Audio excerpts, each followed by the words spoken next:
Ya, kita masuk dalam doa ya. Bapa, kami bersyukur pada bulan ini kami belajar tentang bagaimanakah kami menyembah Tuhan dan di tempat, dalam kondisi, dalam waktu yang sangat terbatas.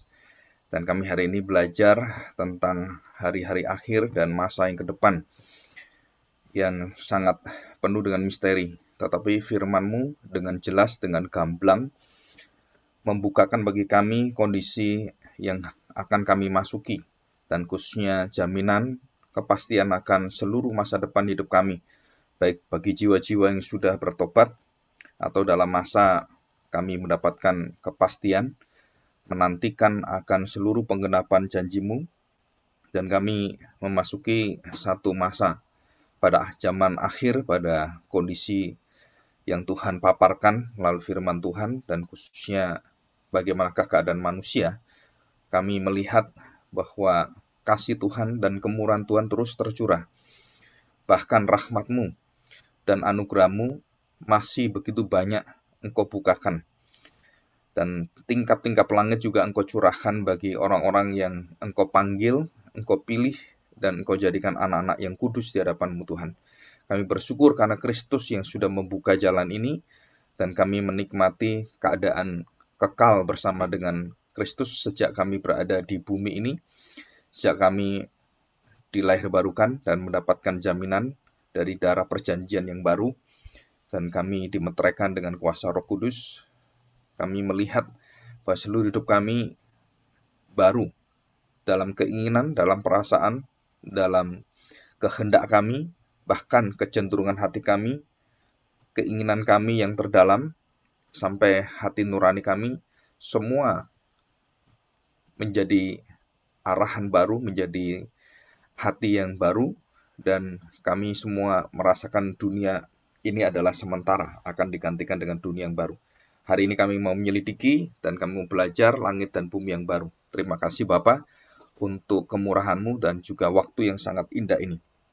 Kami serahkan hati kami, biarlah Tuhan Yesus menolong kami.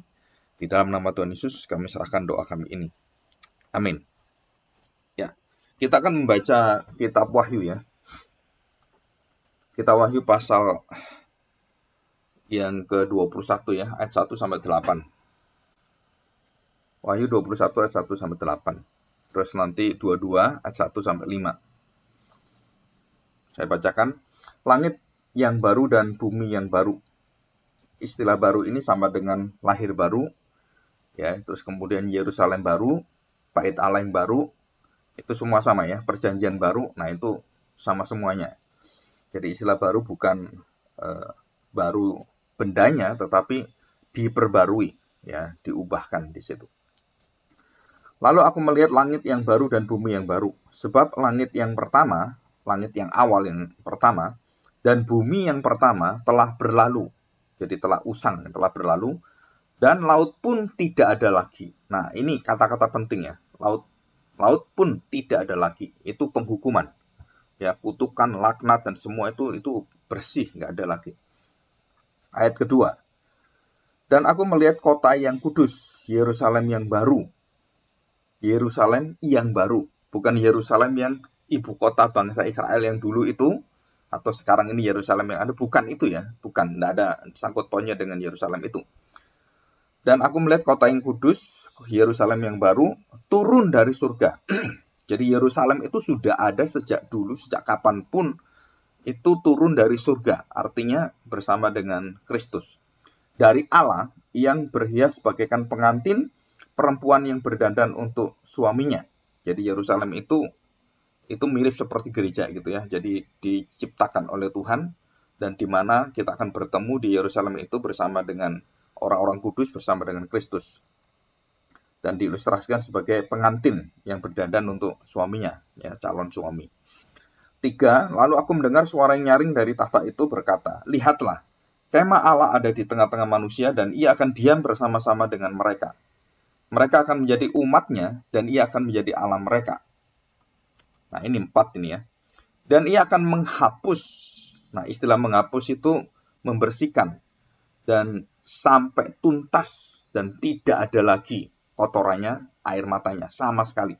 Ia akan menghapus segala air mata dari mata mereka. Dan maut tidak akan ada lagi. Yang kedua ya. Yang ketiga, tidak akan ada lagi perkabungan atau ratap tangis atau duka cita. Ini yang ketiga. Sebab segala sesuatu yang lama itu telah berlalu. Jadi air mata, maut, kemudian perkabungan, ratap tangis, duka cita, itu adalah akibat dari dosa, dan itu langit dan bumi yang lama, yang berlalu. Itu semua di sana itu begitu digantikan, dihapus, langit dan bumi yang lama itu diganti dengan yang baru, maka otomatis semua air mata, maut, terus kemudian perkabungan, duka cita, ratap tangis, semua itu langsung dihapus oleh Tuhan. Jadi bergantinya langit dan bumi baru itu dengan yang menggantikan yang lama, itu langsung sama, menghapus semua. Semua dampak yang ada dalam dosa itu bersih semuanya. Yang kelima, yang duduk di atas tahta itu berkata, lihatlah, aku menjadikan segala sesuatu baru. Dan firman-Nya, tuliskanlah, karena segala perkataan ini adalah tepat dan benar. Firman-Nya lagi kepadaku, semuanya telah terjadi, aku adalah Alfa dan Omega, yang awal dan yang akhir. Orang yang haus akan kuberi minum dengan cuma-cuma dari mata air kehidupan. Nah, di sini ada mata air kehidupannya. 7. Barang siapa menang, ia akan memperoleh semuanya ini, dan aku akan menjadi Allahnya, dan ia akan menjadi anakku. Bukan umatku lagi. Tadi kan umatnya. Tapi ini menjadi anakku.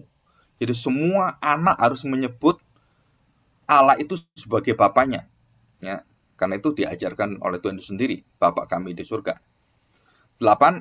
Tetapi orang-orang penakut, orang-orang yang tidak percaya, orang-orang keji, orang-orang pembunuh, orang-orang sundal, tukang-tukang sihir, penyembah-penyembah berhala, dan semua pendusta, mereka akan mendapat bagian mereka di dalam lautan yang menyala-nyala oleh api dan belerang. Inilah kematian yang kedua. Inilah kematian yang kedua. Kita lihat Wahyu 22. Ya. Ayat 1. Lalu ia menunjukkan kepadaku sungai air kehidupan yang jernih bagaikan kristal, yang mengalir keluar dari tahta Allah dan tahta anak domba itu. Jadi Allah dan tahta anak domba itu. Nah, disebutkan di sini Allah itu adalah sebenarnya Bapa, dan anak domba itu adalah Kristus. Jadi Allah itu merupakan satu perwujudan keilahian yang satu, Esa itu, dan di dalam Kristus mengalirkan aliran kehidupan. Jadi air kehidupan. Dan itu berasal dari mana? Kalau kita baca di dalam kitab Wahyu yang lain dan juga di dalam Kejadian, itu dari pohon kehidupan. Pohon kehidupan itu ya. Jadi Firdaus terus ada pohon kehidupan. Kita masih ingat itu kan? Pohon kehidupan. Dan pohon kehidupan itu tidak tersentuh oleh manusia dan belum tanda petik dimakan atau diminum airnya. Belum. Semua yang minum air dan makan pohon itu akan masuk dalam hidup yang kekal. Dan itu tidak ada yang minum dan tidak ada makan dari buah pohon itu, dan belum ada. Dan itu melambangkan dari Kristus sendiri. Dan itu tidak tersentuh, dan itu ruang yang paling kudus di sana, ya, di dalam Firdaus itu. Jadi itu seperti yang pernah saya jelaskan, itulah the holy of holy, itu pohon kehidupan itu. Jadi manusia hidup kudus bersama Allah, tapi belum memasuki ruang maha kudus. Ya, di dalam perjanjian lama, di Taman Firdaus itu belum memasuki the holy of holy, tapi sudah masuk dalam ruangan maha kudus betul, dan itu belum diizinkan oleh Tuhan. Baru di dalam kitab Wahyu ini itu terbuka, ya, terbuka, dan di dalam Kristuslah dunia mendapatkan pohon kehidupan itu. Ayat yang kedua, di tengah-tengah jalan kota itu, yaitu di seberang menyeberang sungai itu, ada pohon-pohon kehidupan yang berbuah 12 kali, tiap-tiap bulan sekali, dan daun pohon-pohon itu dipakai untuk menyembuhkan bangsa-bangsa. Ya, jadi ini satu lambang, satu gambaran. Ketiga, maka tidak akan ada lagi laknat. Nah, ini penting ya, kutukan, laknat. Tahta Allah dan tahta anak domba akan ada di dalamnya, dan hamba-hambanya akan beribadah kepadanya. Dan mereka akan melihat wajahnya, dan namanya akan tertulis di dahi mereka.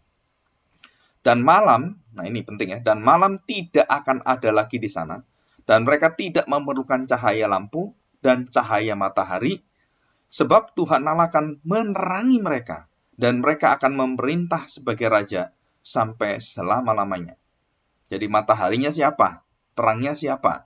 Yaitu Allah sendiri, Tuhan Allah sendiri, yang lebih terang daripada segala yang terang. Dan itu menjadi penerang surga.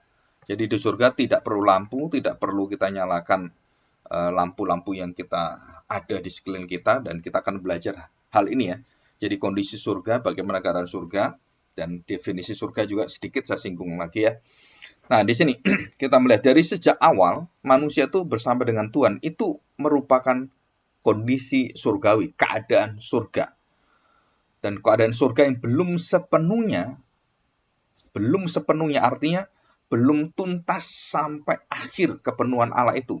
Dan manusia diuji oleh Tuhan, nah baru setelah ujian itu bisa dilewati, baru manusia bisa masuk ke dalam ruang yang maha kudus bersama dengan Tuhan dan meminum air dari pohon kehidupan itu yang menyembuhkan bangsa-bangsa. Dan ini kenyataannya manusia jatuh dalam dosa dan kemudian diusir dari ruang kudus, dari ruang yang maha kudus itu tidak bisa lagi mencapai tempat itu dengan cara usaha manusia yang jatuh dalam dosa. Akhirnya manusia dikutuk dan kemudian keluarlah janji Tuhan tentang berkatnya. Jadi kutuk dan berkat itu dalam kitab Keluaran, di dalam Perjanjian Lama khususnya 5 kitab awal Pentateuch itu kebanyakan tentang manusia yang diberkati dan manusia yang dibuang oleh Tuhan. Ya. Jadi manusia yang dapatkan berkat dan manusia yang dikutuk oleh Tuhan. Dari apa? Dari ketaatan. Dan itu penting ya. Dari ketaatan akan firman Tuhan, hukum Taurat yang dijalankan. Jadi ketaatan itu bukan ketaatan dari dirinya, bukan. Ketaatan itu dari binatang yang dipersembahkan. Jadi mereka tuh hanya memohon untuk bisa mengimani pengorbanan Tuhan yang diberikan kepada mereka, dianugerahkan. Dan itu ketaatan mereka itu cuman sebenarnya sangat mudah sekali. Jadi ketaatan ini apa? Hanya percaya sebenarnya. Jadi taat dan percaya itu katanya tuh sama. Percaya, taat, terus seperti beriman, itu satu rumpun semuanya. Jadi kalau kita lihat, bangsa Israel itu taat. Iya taat. Taat dalam apa? Dalam tingkah laku. Bukan. Taat karena dia percaya akan hati Allah yang memberikan penebusan, pengorbanan binatang yang dipersembahkan itu. Jadi bukan dari dirinya. Mereka melakukan semua ketaatan itu bukan karena pada kekuatan dirinya, tapi pada kekuatan Allah. Pada sandarannya, perlindungannya kepada Tuhan. Nah, percaya mereka itu seperti itu. Kita juga sama. Percaya kita bukan percaya pada diri kita, yakin kita, bukan. Percaya karena kita mendapatkan satu kesempatan dan janji Tuhan, dan kita percaya itu. Dan orang yang bisa percaya itu adalah orang yang dapat anugerah, mendapatkan iman yang dari lahir baru. Dan ini sejak manusia berada di Taman Firdaus, Allah hadir bersama dengan manusia, dan waktu manusia diuji, nah kita lihat di sini, waktu manusia diuji, Allah tidak hadir di sana. Jadi setiap hari manusia dengan Allah ini bersekutu, ya, bersekutu. Dan waktunya tuh dalam waktu yang 1 hari sampai hari ke-7, gitu kan. Dan di hari ke-7 itulah manusia bersekutu dengan Tuhan. Di hari ke-7. Dan hari pertama manusia mengolah dan menguasai bumi, mengatur bumi. Hari ke-7 mereka datang dan bersekutu dengan Tuhan.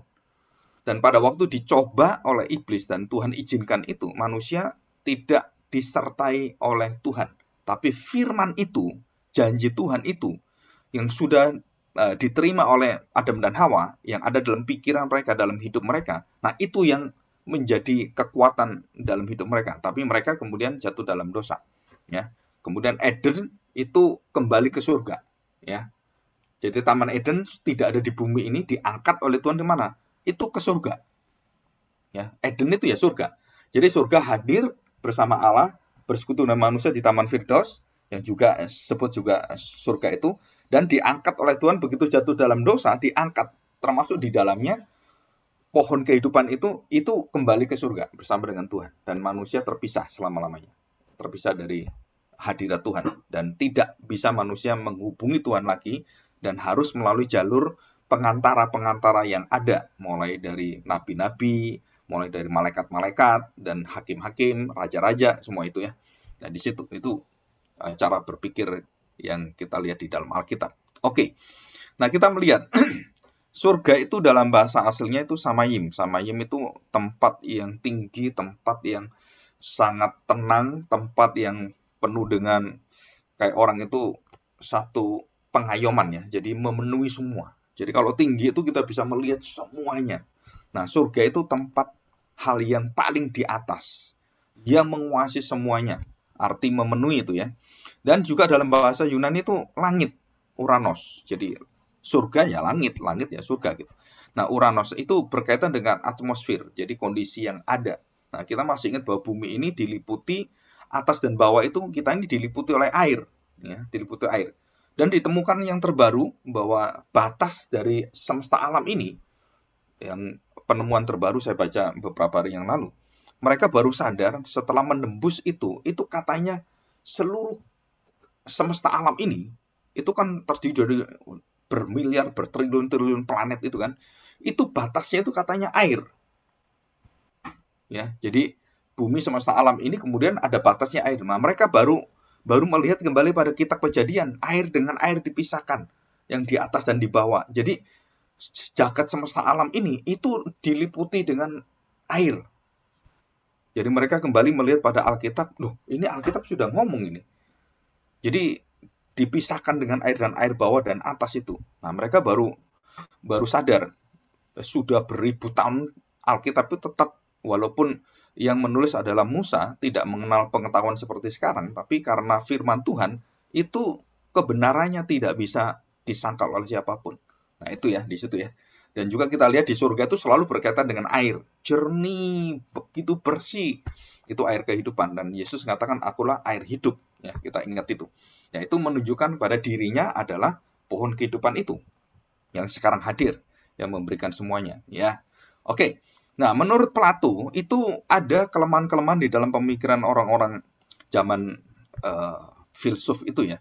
Jadi mereka melihat tubuh itu kotor, tubuh itu hina, tubuh itu yang menghalangi orang masuk ke surga. Nah, konsep ini itu menjadi satu pikiran yang mempengaruhi seluruh manusia, termasuk semua agama hampir seperti itu.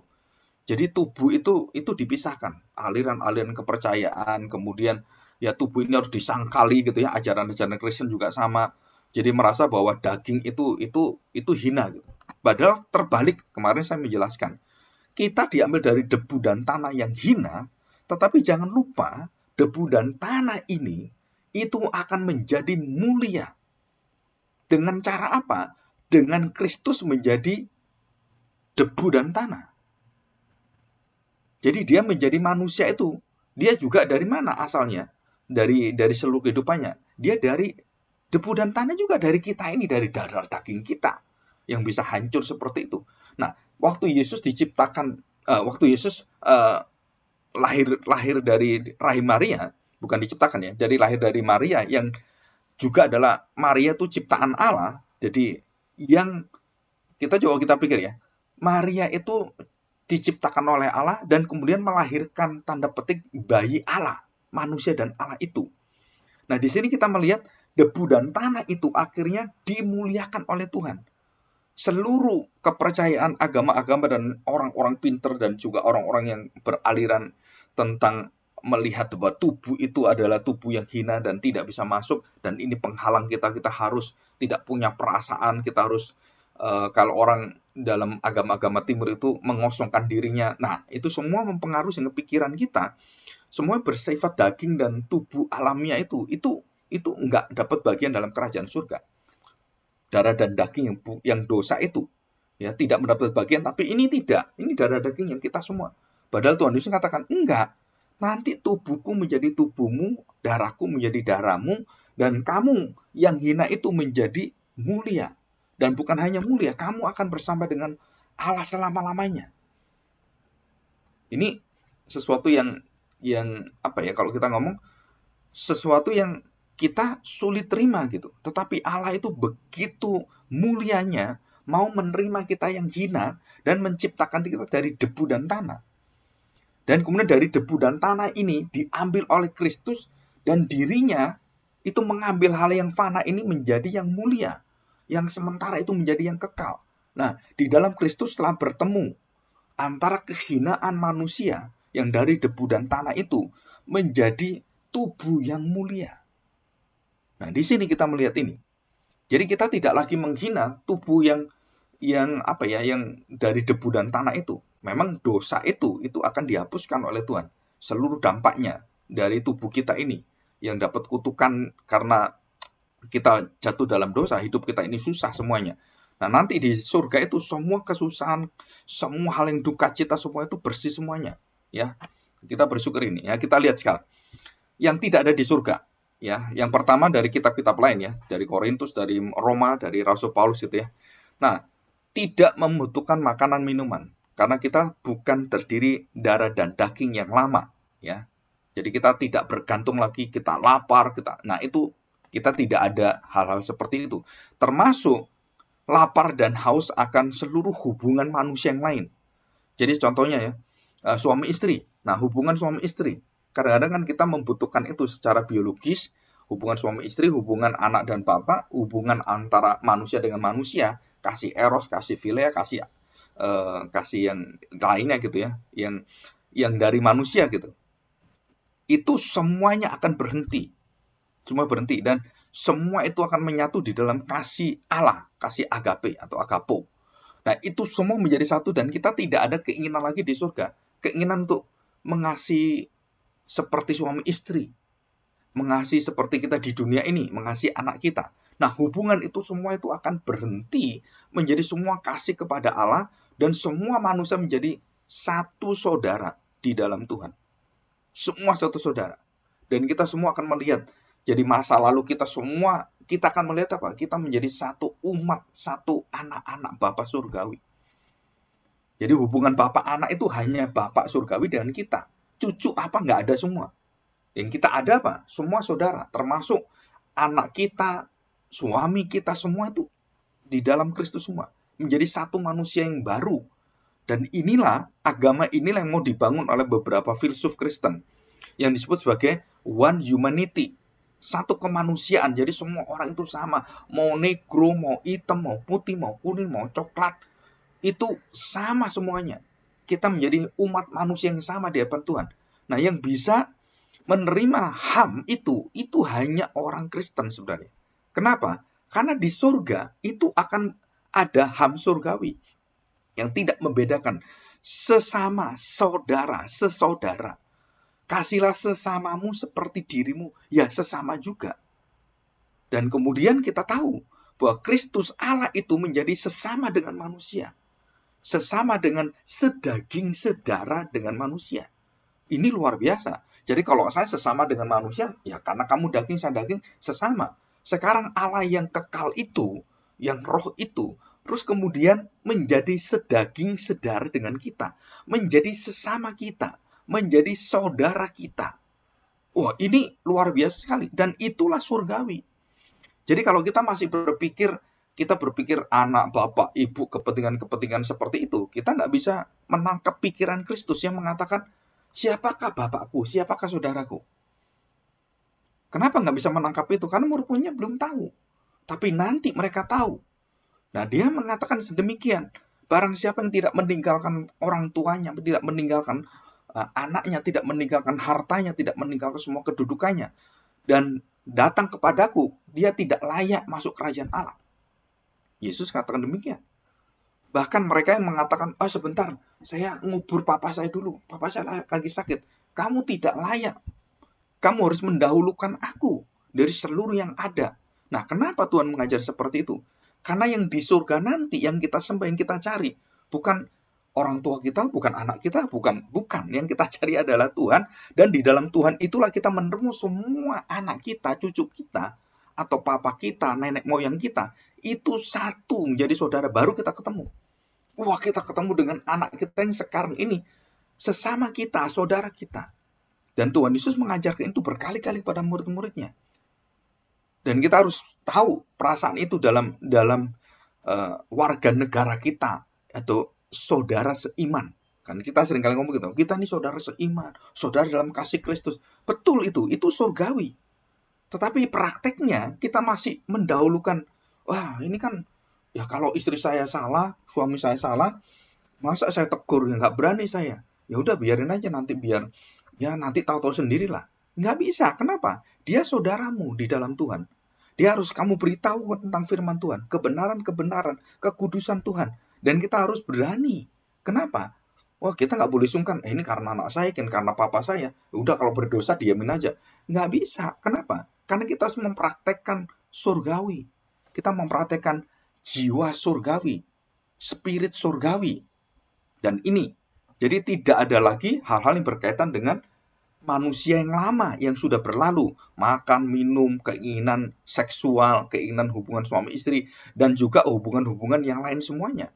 Dan itu akan disempurnakan oleh Tuhan dalam hubungan Bapa dan anak, dan kita menjadi hubungan sesaudara. Saudara dalam Kristus. Dalam Yesus kita bersaudara. Kita seiman di dalam firman Tuhan, di dalam iman dalam Kristus. Nah, semua saudara dalam Kristus, seiman dalam Kristus, satu Allah di dalam Kristus, satu Bapa dalam Kristus, dan semuanya. Dan kita lihat itu dalam Yesus pasal 4. Ya. Nah, yang kedua, kita lihat ya. Ini selanjutnya kita lihat. Nah, apa yang akan kita kerjakan di sana? Banyak orang bertanya, Pak, yang kita kerjakan di sana apa? Waduh, banyak. Ya. Apa yang kita kerjakan? Kita akan memuji Tuhan. Loh, bagaimana kita memuji Tuhan? Pakai lagunya siapa, Pak? Lagunya Insyur Niku, lagunya pendeta-pendeta yang menciptakan lagu, Awon Datu gitu. Nah, saya beritahu, di surga kita akan menyanyikan lagu yang baru, bukan lagunya mereka. Jadi di surga kita mendengar lagu-lagu yang diciptakan manusia itu, ya kita pernah dengar aja. Tapi nanti di surga lagunya tuh sempurna. Lagu yang tidak bercacat celah. Dan lagu itu nyanyian baru. Dan di sana dijelaskan di dalam Wahyu pasal 14, kita lihat ya, Wahyu pasal 14 ayat yang ketiga. Nah, saya bacakan di sini ya. Mereka menyanyikan suatu nyanyian baru di hadapan tahta dan di depan keempat makhluk dan tua-tua itu. Dan tidak seorang pun yang dapat mempelajari nyanyian itu. Nah, perhatikan. Tidak seorang pun yang dapat mempelajari nyanyian itu selain daripada 144.000 orang yang telah ditebus dari bumi ini. 12 kali 10 kali 10. Jadi 12 kali 12 kan 244. 244 kan 12 kan. 244 200 katakan pada 144.000 orang 12 kali 12. Dan 1000 itu 10 kali 10. Jadi kebangsaan yang di dalam perjanjian lama dan dalam perjanjian baru, umat yang baru, umat perjanjian lama, umat perjanjian baru, itulah yang akan bisa mempelajari dan menyanyikan nyanyian-nyanyian baru. Jadi kita jangan pikir, wah kita akan nyanyi lagu-lagu yang seperti yang kita dengarkan itu di surga. Bukan, saudara. Kita akan menyanyikan nyanyian baru yang sempurna. Dan di situ, dan kita tidak melihat lagi lukisan-lukisan orang-orang yang melukis Yesus, apa kita nggak perlu semuanya itu. Kenapa? Karena kita akan melihat Yesus sendiri. Langsung kita lihat. Jadi nggak ingin lagi kita, mana Yesus ya, lukisan itu. Nggak akan cocok. Kenapa nggak cocok? Karena lukisan itu bukan Yesus. Itu kan satu imajinasi dari pelukis yang tidak bertemu dengan Yesus. Yang secara utuh dan kita akan bertemu dengan dia. Kita nggak butuhkan lagi lukisan-lukisan Tuhan Yesus. Gambaran-gambaran semuanya. Gambaran Yesus dipaku kayu salib. Nggak ada semua di surga. Kenapa? Karena kita langsung bertemu dengan Kristus. Itu semua gambaran, lambang, bayangan semuanya. Inilah rahasia. Maka banyak orang yang mungkin, ya kalau kita tahu dari Katolik kan diajar untuk berdoa, melihat patung, melihat apapun. Kenapa kita nggak diajar seperti itu dalam iman orang-orang Injili, orang Protestan, orang Kristen ya? Kenapa? Karena kita harus membiasakan diri melihat kepada beriman kepada Kristus yang sempurna itu. Walaupun orang kadang-kadang bisa dimengerti, oh saya kan nggak bisa Pak, harus lihat gambar. Betul, tapi nanti kamu di surga, caramu ini nggak bisa. Dengan melihat gambar-gambar patung-patung itu tidak bisa. Soalnya kalau kamu di surga, nggak bisa Pak, saya lihat patung dulu, baru lihat Yesus. Wah, kamu menghina Tuhan Yesus seperti itu. Loh, di depan Tuhan Yesus, masa kamu cari patungnya, cari gambar-gambarnya supaya bisa berdoa? Nggak bisa, kita sempurna. Maka di bumi seperti di surga, termasuk kita beribadah itu harus seperti di surga. Artinya apa? Kita tidak bergantung kepada cara-cara dunia ini, yang sementara ini. Hati kita harus berpaut dengan surgawi, dengan Kristus, dengan Bapa itu. Dan dengan Roh Kudus kita ditolong untuk bisa ibadah dalam roh dan kebenaran. Ya. Ini sesuatu yang mungkin bagi kita, wah, Iya, kok baru dengar saya gitu. Nah, kita pelajari, Saudara. Jadi kita harus benar-benar apa yang dikatakan Alkitab. Nah, kita belajar dari firman Tuhan ini ya. Nah, selanjutnya, semua keadaan surgawi, banyak orang yang mendengarkan pengajaran-pengajaran dari hamba Tuhan, dari penginjil, dari pendeta, dari apapun, dari pastor gitu kan. Yang pernah ke surga dia ngajar semuanya. Nah, Saudara perhatikan, di surga Rasul Paulus mengatakan dalam 1 Korintus 13 ayat 12, hanya samar-samar. Kita tidak bisa melihat itu dengan jelas. Padahal Rasul Paulus ini pernah melihat surga dan bertemu dengan Kristus. Tapi dia mengatakan apa? Itu pun saya belum diubahkan tubuh saya. Dan saya tidak bisa mengatakan itu bagaimana surga itu. Tidak bisa. Samar-samar. Dan jelas sekali. Di dalam 1 Korintus. Ya, itu dijelaskan pasal 3 pasal 12. Itu samar-samar kondisinya. Dan kalau kita lihat di dalam kondisi ini ya, di dalam 2 Korintus pasal 12 ayat 24. Coba kita lihat, saya bacakan. 2 Korintus pasal 12 ayat yang ke-4. 2 dan 4. Perhatikan.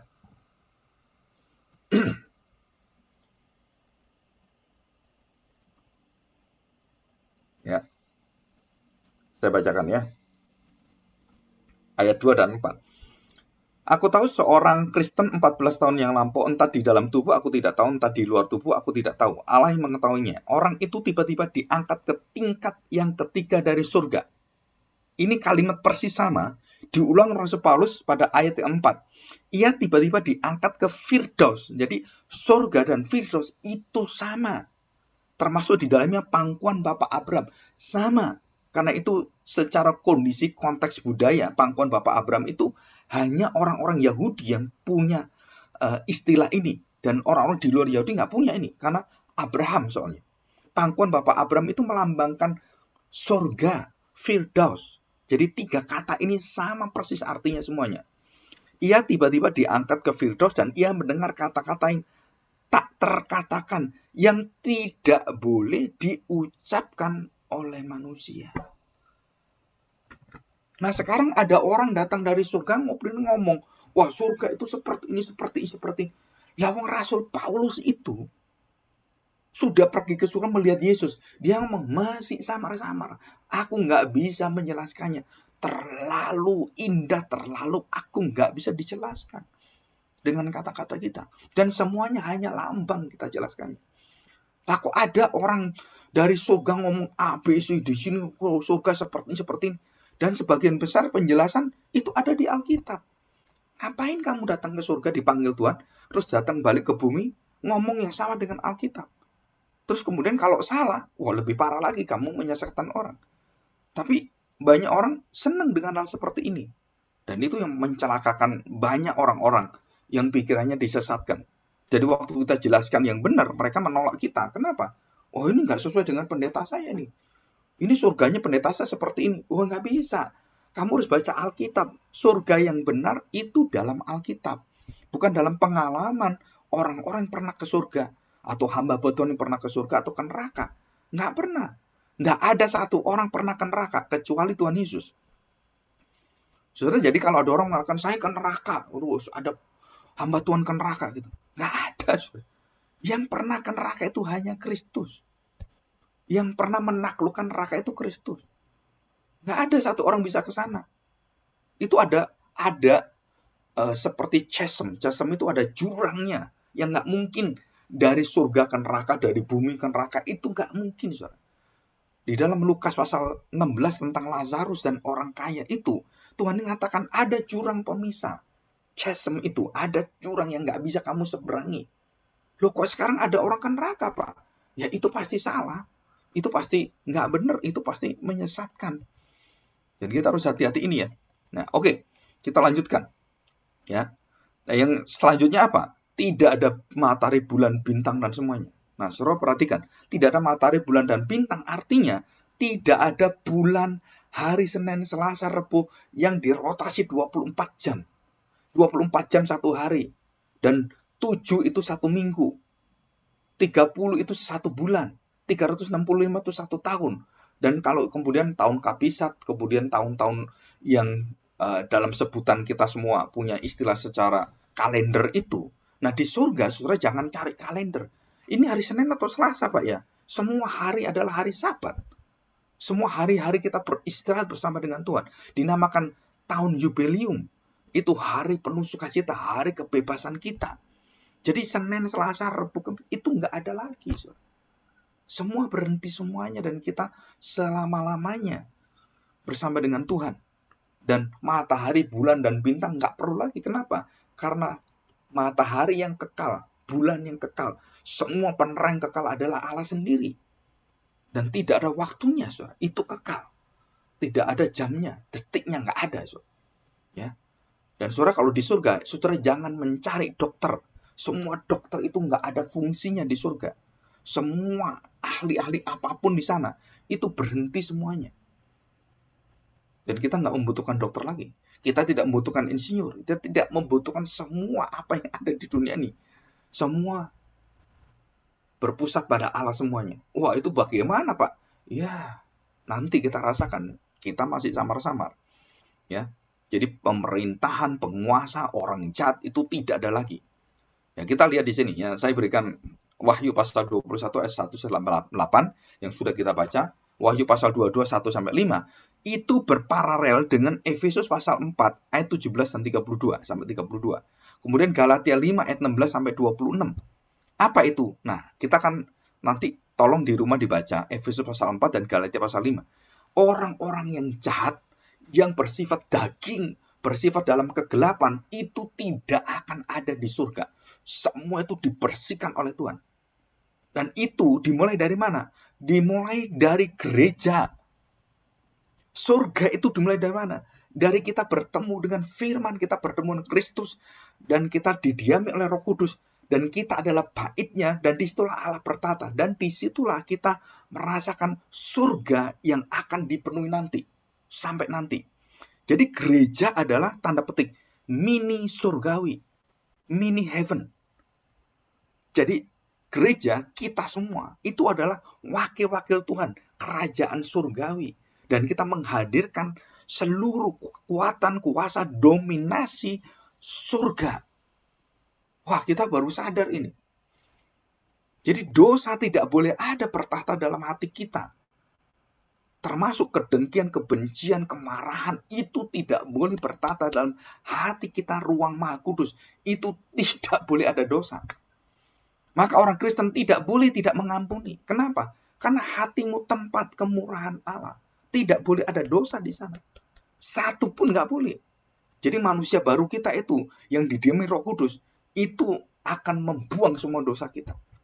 Sejauh-jauhnya dan dibuang sampai ke dalam tubir laut. Nah ini kekuatan tanda petik kerajaan surgawi. Saya mempelajari kerajaan Allah, kerajaan surgawi itu sampai sedalam ini. Jadi persekutuan kita di bumi ini, orang-orang percaya, baik keluarga-keluarga Kristen, itu adalah persekutuan surgawi, saudara. Kekuatan surgawi.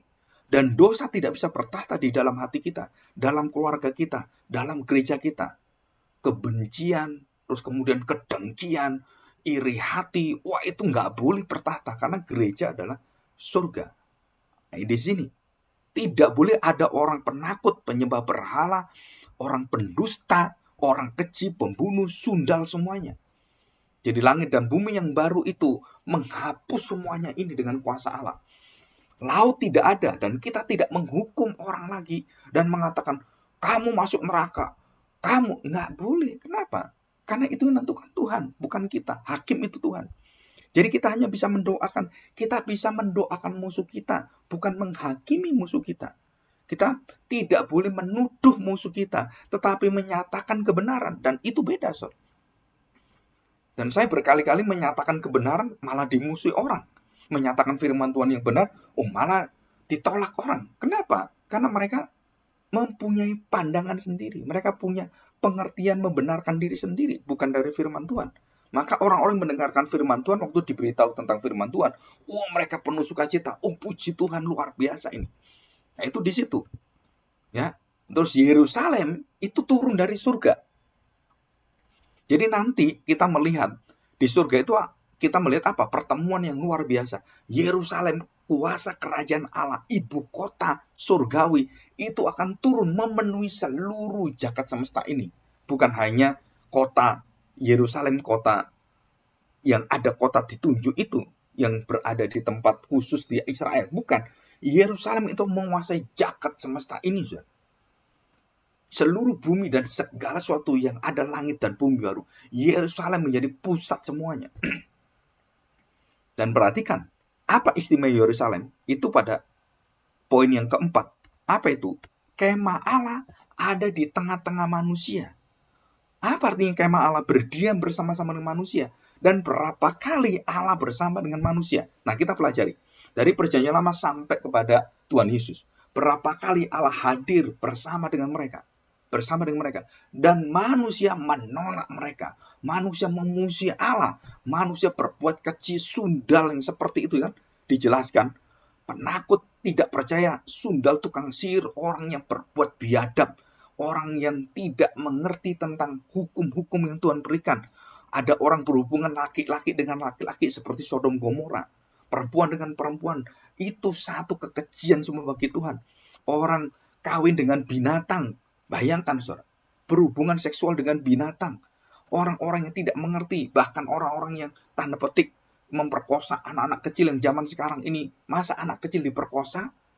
Waduh, gak karu-karuan. Antara bapak dan anak itu bisa berhubungan seperti hubungan suami istri. Padahal ini kan anakmu, ini kan bapakmu. Dan incest semuanya. Ini di mana? Itu di tempat-tempat laknat. Orang-orang zaman Nuh, Sodom Gomora itu melakukan ini semua, saudara. Dan kenapa Tuhan membinasakan orang ini semua? Karena Tuhan ingin mendirikan surga di tengah-tengah manusia. Tuhan ingin bersama dengan manusia dan menghapus semua dosa seperti ini. Dan Tuhan punya waktu, Tuhan punya takaran, punya batasnya. Kalau sudah manusia melebihi batas, Tuhan hapuskan manusia. Tuhan hancurkan dan Tuhan hukum manusia. Dan Tuhan berikan api dari langit semuanya. Dan membinasakan semua manusia. Dan itu berulang-ulang. Untuk apa? Melindungi manusia dari kenajisan, dari kegelapan itu. Dan Tuhan pilih beberapa orang. Seperti Nuh, Abraham, dan kemudian jadi bangsa Israel. Dan Tuhan berdiam dengan mereka. Di tengah-tengah umat Israel waktu mengalami perbudakan dan berada di kebebasan di padang belantara. Tuhan berdiam dengan mereka. Tuhan berdiam dengan Isa. Tuhan berdiam dengan Yakub. Tuhan berdiam dengan seluruh orang-orang percaya, orang-orang Kristen. Kita semua berdiam dengan Tuhan. Jadi sekarang kita melihat titik-titik surgawi itu ada di dalam setiap pribadi orang Kristen dan dalam persekutuan keluarga mereka, dalam persekutuan gereja mereka. Itu cahaya surgawi menyala semua di bumi ini, saudara. Dan nanti cahaya itu semakin banyak dan sudah waktunya kegelapan yang bukan cahaya ini, roh-roh kegelapan yang menguasai manusia yang jahat ini, itu akan dipisahkan oleh Tuhan. Ilalang dengan gandum, kemudian kambing dengan domba, dipisahkan semuanya. Dan saat itulah akhir zaman, saat itulah penghakiman akhir. Dan waktu itulah Tuhan akan memisahkan dan kemudian Tuhan menggulung semuanya. Dan orang-orang berdosa dalam kegelapan, orang-orang keji, semuanya itu yang biadab itu. Dan termasuk iblis dan Lucifer, semua roh-roh jahat itu dihempaskan dalam lautan api yang menyala itu. Dan kita berada dalam surga, Firdaus, bersama dengan Tuhan. Nah, saudara, semua dijadikan baru oleh Tuhan. Yang lama sudah tidak ada. Dan Tuhan mengatakan, akulah Alfa Omega, yang awal dan yang akhir, yang dahulu dan yang kemudian. Segala sesuatu itu dimulai dan diakhiri oleh Tuhan. Dan Tuhan menjadikan semua baru ini semua. Seluruh kehidupan manusia. Dari ribuan tahun itu kemudian Tuhan ringkas. Dan kemudian Tuhan perbarui oleh Kristus Yesus anaknya. Dan kita lihat ini. Jadi saudara kita harus tahu. Kita ini orang-orang yang pesundal gak? Penakut gak? Orang-orang yang tidak percaya. Orang yang melakukan kekejian. Orang yang tidak bisa bertobat. Orang yang bandel. Tegar tengkuk keras kepala seperti bangsa Israel. Kita bukan. Kita sadar. Aduh, saya berdosa. Kita sadar. Kita tahu kita ada roh yang melembutkan kita, Roh Kudus. Ya. Nah, di sini kita lihat. Ya. Nah, coba kita akan melihat ini ya. Di dalam kondisi yang baru. Sebentar, saya akan. Nah, saudara kita baca ayat Yang pasal 22 ya, Wahyu pasal 22 yang terakhir kita baca. Kita akan ketemu sekali lagi, kita selesai tentang teologi ini ya. Nanti selesai pada pembahasan tentang Sabat ya. Kenapa Sabat saya tahu terakhir? Karena itu penutup dari segala suatu waktu dan semua yang secara daging manusia, dan bumi dan langit yang semua baru. Dan masuki Sabat itu kita mendapatkan satu perhentian yang kekal bersama dengan Tuhan. Pasal 22 ayat 1. Perhatikan saudara. Lalu ia menunjukkan kepadaku sungai air kehidupan yang jernih bagaikan kristal yang mengalir keluar dari tahta Allah dan tahta anak domba itu. Kemudian kita melihat di tengah-tengah jalan kota itu, yaitu di seberang menyeberang sungai itu, ada pohon-pohon kehidupan yang berbuah 12 kali. Tiap-tiap bulan sekali, dan daun pohon-pohon itu dipakai untuk menyembuhkan bangsa-bangsa. Nah, kita melihat ini apa? Ada Taman Firdaus. Jadi di surga itu ada suasana taman yang luar biasa, dan di situ ada pohon kehidupan, dan pohon kehidupan ada Allah sendiri. Yerusalem itu adalah di mana tahta Allah semua di sana, dan kita melihat semua itu yang dilambangkan oleh kita Wahyu. Itu kita melihat lantainya itu dari batu yang jernih, dari batu yang krisopas, dari lazuri, dan semuanya, saudara. Dan itu keindahan yang luar biasa. Nah, saudara pernah melihat film Marvel yang tentang Thor? Itu kita melihat ada lantai yang dari seperti kaca itu. Kita pernah melihat ini kan? Dan mereka kemudian ingin menghadirkan surgawi itu dalam cerita-cerita Marvel itu. Dan mereka pakai konsep-konsep dari dunia Kristen, dari dunia Timur, dari dunia India, semua itu dipakai semua oleh Marvel untuk supaya film itu menarik di situ. Tetapi jadi kacau balau semuanya, karena kebenarannya jadi campur baur. Dan itu menjadi satu kerusakan dalam, sebenarnya bukan moral yang baik nanti dibangun, tapi itu adalah satu kerusakan di dalam kehancuran dosa yang ada di sana. Karena mereka tidak bisa menghadirkan sesungguhnya tentang surga itu, hanya mengambil bagian-bagian terpenting. Nah, itu kemudian dimasukkan ke film. Tapi surga itu sendiri bukan seperti itu. Nanti kita akan melihat gambaran-gambaran yang lebih daripada yang dibayangkan, digambarkan itu. Baru kita berada di surga, nah kita baru kaget sekali. Dan jauh beda sekali, tak sebanding. Nah, ini Paulus mengatakan kata tak sebanding. Penderitaan kita yang kita terima di dunia ini tidak sebanding dengan kemuliaan dan kebahagiaan dan sukacita kita yang kekal di surga. Tidak sebanding. Kita menderita hanya beberapa puluh tahun, tetapi kita bersukacita dalam waktu yang tidak terbatas, beribu-ribu, berjuta-juta, dan selama-lamanya. Nggak sebanding, saudara. Karena penderitaan itu begitu pendek sekali dengan waktu yang bersama dengan Tuhan yang selama-lamanya. Maka di situ orang-orang yang menderita, orang-orang menjadi martir, itu memandang ke sana. Stefanus itu nggak takut dengan penderitaan, nggak takut dirajam. Kenapa? Karena dia memandang sukacita surgawi. Dan termasuk kita semua di sini. Dalam kondisi kesesakan apapun, kita melihat ada satu kondisi yang dijanjikan Tuhan. Dan kita tidak takut dengan segala hal yang ada dalam dunia gelap ini. Ya, kita bersama dengan Tuhan. Nah, itu dikatakan. Ya. Oke, ayat ketiga. Maka tidak akan ada lagi laknat. Nah, sekali lagi, saudara, tidak ada laknat. Artinya, tidak ada hukuman, tidak ada kutukan. Kita dibebaskan oleh Tuhan. Di dalam roh, kita menjadi manusia yang bebas di dalam kebenaran. Jadi kebenaran itu yang menjadi tameng kita, kekuatan kita. Kebenaran itu adalah Kristus sendiri yang menjadi bagian dari seluruh kita, yang melindungi kita dari dosa-dosa daging kita. Kristus berkorban bukan hanya sekali, selama-lamanya. Jadi waktu saya jatuh dalam dosa, darah Kristus itu berlaku terus. Terus selama-lamanya. Sampai kemudian dosa, hukuman maut kekal ini dihapus oleh Tuhan di langit dan bumi yang baru. Itu diselesaikan. Barulah kita mendapatkan hidup yang kekal selama-lamanya. Dan ini surgawi. Jadi kita sedang dilatih ini untuk apa? Menjalankan kuasa surgawi, dominasi surgawi. Jadi kalau kita nggak bisa mengampuni orang, berarti kamu belum mengerti tentang kuasa surgawi itu. Belum mengerti tentang kasih Allah yang sedalam itu. Kasihlah musuhmu. Kita belum mengerti. Tapi kalau kita sudah mengerti, oh ya, itu orang itu musuh saya. Dan saya bisa membuka hati kita, mendoakan dan menerima dan mendoakan kebaikan dia.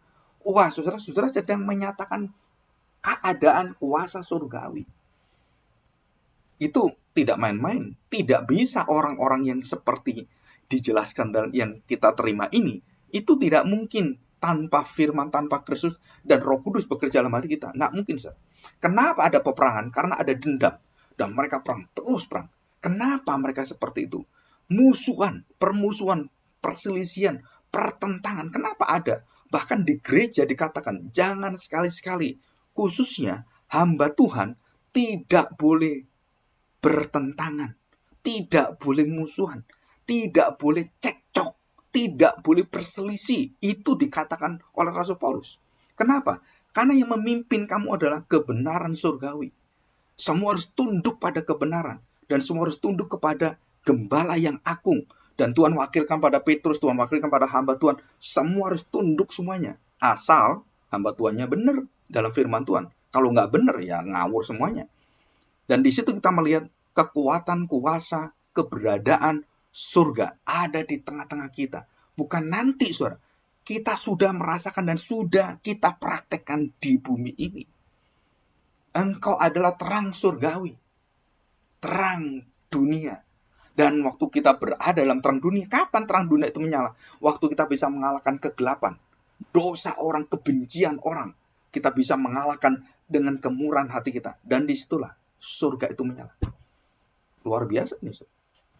Dan kita tidak akan terkalahkan. Kita menjadi umat yang lebih dari pemenang. Karena ada kuasa Roh Kudus. Ada bait Allah. Ada darah Kristus. Ada tabut perjanjian dalam hati kita. Yang bisa menguasai dan menaklukkan semua. Termasuk kelemahan dosa-dosa kita.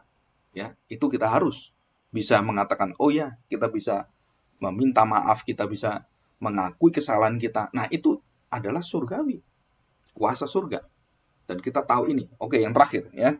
Kita lihat. Nah, perhatikan ayat 4. Dan mereka akan melihat wajahnya. Dan namanya akan tertulis di dahi mereka. Jadi waktu mereka melihat Kristus. Dan bukan hanya wajahnya. Kita melihat bahwa setiap dahi mereka. Itu ada nama Kristus. Nama Yehova. Ada dalam pikiran mereka. Ada dalam seluruh pikiran hati mereka. Dan semua hidup mereka dikuasai oleh Tuhan ini. Dan mereka melihat wajahnya. Yang dinantikan nabi-nabi. Dinantikan oleh orang-orang percaya. Bahkan sampai Musa ingin melihat wajah Allah. Nggak bisa, saudara. Nanti baru akan melihat. Dan waktu Musa dipanggil oleh Kristus. Dan disitulah Musa melihat siapakah Kristus. Di mana? Di surga. Jadi waktu Yesus datang ke bumi ini menghadirkan surgawi. Saudara kemudian memanggil Musa dan Elia berada bersama dia. Perhatikan. Tubuh mereka itu menyala, saudara. Jadi kalau saya sekarang bertemu dengan papa saya yang sudah meninggal gitu ya, terus ketemu saya, terus ketemunya dalam kegelapan, itu setan pasti. Tapi kalau ketemunya dalam cahaya kemuliaan Allah, nah ini pasti dari surga. Siapa yang bisa mendatangkan orang-orang yang dari surga roh itu datang ke bumi? Itu hanya Tuhan. Kita nggak bisa. So. Jadi jangan sekali-kali kita berdoa seperti orang-orang kebatinan gitu ya, yang bisa ketemu seperti orang di Bali, bisa memanggil arwah-arwah itu kan. Dan semua arwah-arwah itu yang dipanggil biasanya itu jauh beda dalam kegelapan, dalam suasana yang beda. Dengan yang surga, itu matahari aja kalah terangnya. Jadi waktu kita bertemu dengan kemuliaan Allah, itu jelas sekali bedanya. Jadi kalau kita mendengarkan orang menceritakan orang ketemu dengan kemuliaan Tuhan dan lain-lain, perhatikan saudara, yang pertama apa? Apakah itu di dalam nuansa daging kegelapan atau dalam nuansa terang melebihi daripada semua terang dunia? Nah, di situ kita lihat beberapa ukuran pengujian kita kepada orang-orang yang pernah ke surga, ke neraka, ketemu orang-orang yang kudus semuanya. Itu harus diuji dalam Alkitab. Dan kita harus tahu, Alkitab dengan jelas bisa dipakai untuk menguji kebenaran-kebenaran itu semuanya. Dan dikatakan di sini wajahnya. Jadi saudara perhatikan, ini kan dilambangkan seperti pengantin. Jadi saudara, orang kalau sudah dalam waktu yang paling dekat, waktu yang paling indah dalam perkawinan, itu adalah semua terbuka wajahnya. Semua di hadapan Tuhan telanjang semuanya. Pernikahan yang paling kudus adalah pernikahan menjadi satu daging. Tidak ada yang menutupi semuanya. Wajah ketemu wajah, tubuh ketemu tubuh, dan menyatu dalam satu daging. Dan penyatuan di dalam satu daging dalam kehidupan suami istri ini melambangkan rahasia besar gereja. Jadi Allah akan membuka dirinya, terbuka semuanya, dan kita juga sama. kita terbuka semua dan dosa kita dibuang semuanya. Dan baru kita menyatu dalam satu roh dengan Tuhan. Satu kesatuan dengan Bapa surgawi itu, dengan Anak dan Roh Kudus. Saudara, ini adalah nanti di akhir zaman dan dijanjikan oleh Tuhan. Dan ini adalah satu kemenangan anak-anak kerajaan Allah. Dan ayat kelima yang terakhir, ya, setelah itu kita berdoa. Dan malam tidak akan ada lagi di sana. Perhatikan, malam di sini artinya apa? Bukan hanya malam tidak ada sinar matahari, bukan. Tapi melambangkan kuasa kegelapan dan semua nuansa roh-roh jahat. Dan mereka tidak memerlukan cahaya lampu dan cahaya matahari, sebab Tuhan Allah akan menerangi mereka, dan mereka akan memerintah sebagai raja sampai selama-lamanya. Dan kita akan menjadi raja. Artinya apa? Kita tidak di bawah siapapun. Kita menjadi raja. Kita memerintah diri kita sendiri. Dan kita diperintah oleh Tuhan dengan kebenaran yang kita tahu. Kita tunduk di bawahnya. Dan tidak ada lagi pemerintahan di bawah kita. Tidak ada sistem penguasa-penguasa. Jadi di surga, kita nggak perlu lagi tanya ke pendeta kita. Pak pendeta, kita harus dengar firman Tuhan. Ajar kami firman Tuhan. Di surga, tidak ada yang mengajar satu sama lain. Semua langsung diajar oleh Tuhan. Maka jemaat yang indah itu jemaat surgawi. Jemaat itu bisa menggali Alkitab sendiri. Dan itu cita-cita reformasi. Jemaat bukan mendengarkan firman Tuhan tok. Terus ya nggak mau belajar. Tapi jemaat juga menggali firman Tuhan. Dan dia juga bisa sharing firman Tuhan. Karena engkau raja, engkau imam. Dan engkau adalah nabi Allah. Saudara, kita ini memiliki 3 jabatan loh. Bukan pendeta saja. Semua orang Kristen. Imam, raja, dan nabi. Kalau ada kesalahan, nabimu berfungsi, beritahu kebenaran. Kalau ada orang yang lemah, kamu berfungsi sebagai seorang imam, seorang gembala. Kamu gembalakan dia. Kalau ada orang yang mempermainkan firman Tuhan, kamu harus menyatakan kuasa kemenangan kerajaanmu. Kamu nyatakan kebenaran, kuasa raja. Ini titah raja, kamu tidak boleh main-main. Nah, saudara, di situ kita memiliki 3 jabatan ini. Semua orang Kristen. Jadi di surga, kita nggak perlu diajar lagi. Dan itu disebutkan dalam doa dari Zakaria. Anak bapak semua itu akan tidak perlu diajar lagi. Mereka semua langsung bertemu. Tidak ada yang mengajar satu sama lain. Nah, itu surgawi, saudara. Dan kita harus menghadirkan surga ini di gereja sekarang ini. Jadi saudara, semua selama gereja melihat pendeta menjadi pusat, itu gereja yang tidak sesuai dengan firman Tuhan. Karena pusat kita bukan pendeta, pusat kita adalah Kristus, firman Tuhan. Pendeta dan hamba Tuhan, itu adalah orang-orang yang dipakai mewakili Tuhan. Dan dia bukan Tuhan. Dan pendeta hamba-hamba Tuhan ini harus membuat semua jemaatnya menggali firman Tuhan, membaca firman Tuhan, dan menyampaikan firman Tuhan. Menikmati firman Tuhan, menjadi saksi akan firman Tuhan. Menjadi imamat rajani. Dan itu yang harus kita capai. Dan itu gereja Puritan Reform itu inginnya seperti itu, seperti gereja yang ada. Nah, kita doakan. Jadi bukan kita tunggu minggu dengar khotbah, selesai. Tunggu lagi minggu dengar khotbah. Enggak, kamu harus mau menyatakan firman itu. Kamu harus mau sharing. Baik suami, istri, anak semuanya. Ayo kita sharing firman Tuhan. Bicarakan firman Tuhan. Di jalan, di mana-mana. Dan kita bisa semuanya.